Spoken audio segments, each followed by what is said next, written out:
Hi everyone, and welcome to an overdue update on Crow Road. In this video, I get the platform completed, have a bit of a tinker with the track plan, and get some exciting new rolling stock.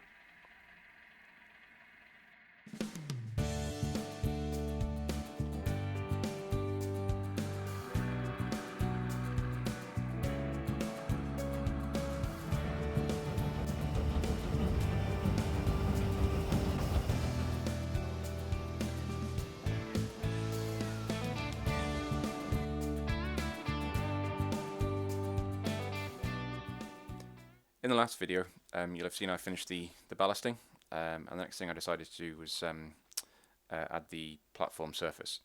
To do this, I followed a technique that I saw demonstrated on the great Deltan YouTube channel. I put a link in the description below. Essentially what you do is you fill the space between the platform edges with polyfiller, leave it to dry, sand it down. If it's kind of sunk a little bit, add a bit more, sand it down, essentially repeat until you get a nice even surface. And the reason I thought I'd try this out is on my previous layouts I've used card or plasticard laid over sort of card as like a sort of cross beam type thing, which is okay, but sometimes it has warped a little, kind of bent a little bit in places, so I thought I'd give this a try instead. And so I followed the steps in the video below, with the only deviation really being that I think in his when he did it, he hadn't already ballasted, whereas I had, because I came across the video a bit later. And so what I decided to do was cover it with masking tape. I'll cover the ballast with masking tape, which yeah, worked quite well. So after filling the gap with polyfiller, this was the surface after the first attempt. It's not too bad, pretty flat, and there wasn't much shrinkage, but there were a few bits where it wasn't entirely flat, so I did add a second coat of polyfiller and sand it down, and this was yeah, much better.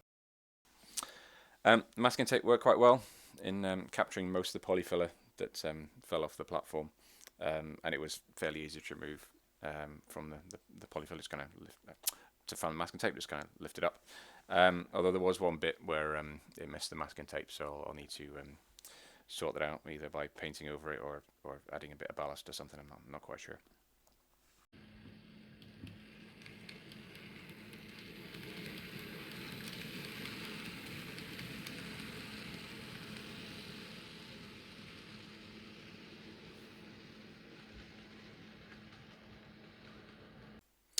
The actual surface, again, sort of looked at some photos of the place I was trying to model, so Hindland Station in particular, but also had while I was travelling to work, noticed the different platform colours at Havant Station, so took a photo of that, which you can see here.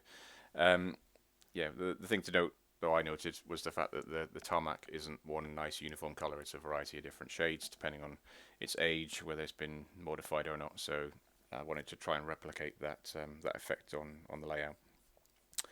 The actual shade of tarmac looks quite dark, so I decided to use some old grey enamel paint I had left over. When I got that down, it looked a little bit bluey, so I mixed in some black paint, very thin down black paint, and this give the effect I wanted. So it's quite dark, tarmacy colour, so maybe quite fresh. Also looks a little bit wet, which given I'm modelling Glasgow is probably quite appropriate. Yeah, no, it is, and the final effect is quite irregular, I think, which is what I wanted.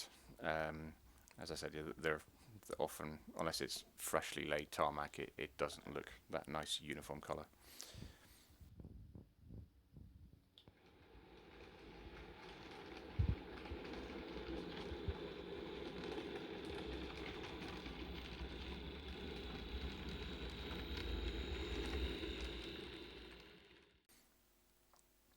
And for the actual platform edging, I use the scale model scenery tactile platform edging, which I've used before on Corkicle, which is kind of a representative of like a modern platform edging.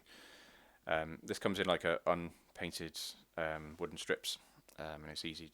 It's simply just a case of painting it with a couple of coats of acrylic paint, so white on the edges, and then dark grey for the, I think it's probably to kind of represent the concrete slabs. And then with that all done, it was simply a case of gluing in place using a tiny bit of PVA glue. With it all in place, it doesn't look like there's a lot of space for buildings. But again, I was looking at some real places around about, and in some of the locations near me, there isn't a massive gap between the platform edging and the buildings themselves. So yeah, it should be okay. I've kind of test fitted a small building on the actual layout, and yeah, it's not massive space, but there is room to put a reasonable set of buildings down the middle bit.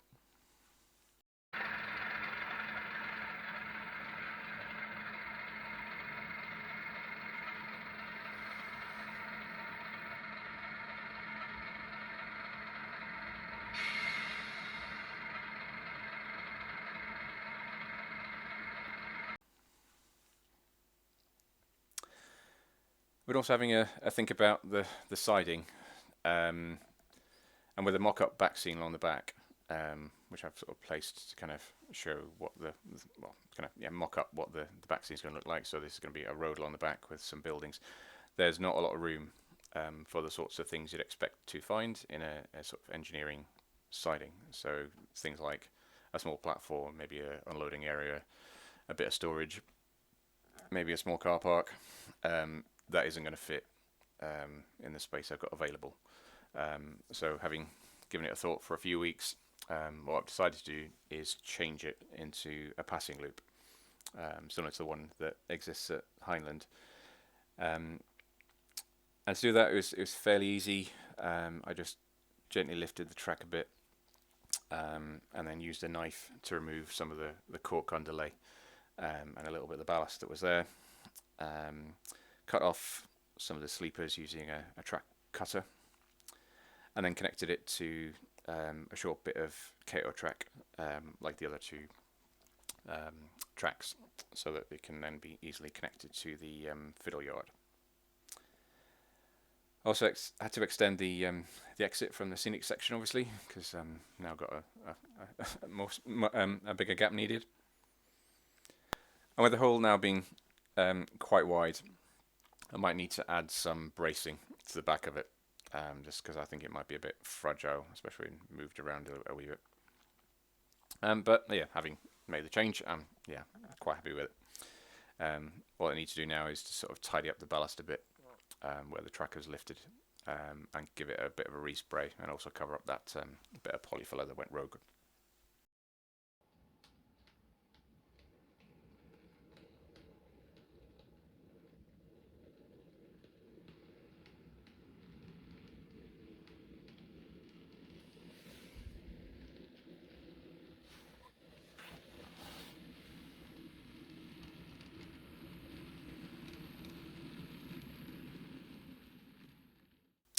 On the rolling stock front, I had delivery of another Class 320. This was one that I pre-ordered from Revolution's trains a couple of years ago, and I'm happy to say that this one runs really well. It doesn't derail on the corners. It's a really nice model. Really pleased with it. So yeah, happy days on the on the rolling stock front. Gonna see this probably quite a lot in my videos from now on, because yeah, love it. Also had my Class 303 delivered from N Trains. Again, this is also quite a nice model. Obviously, nowhere near the detail of the Revolution Trains one, and it won't have that level of detail when I'm finished with it. But yeah, it's a nice simple model. It also happily fits the Tomitech chassis that I bought for it. Yeah, it's not massive detail, but I think it'll provide a nice bit of variety to the rolling stock on the layout.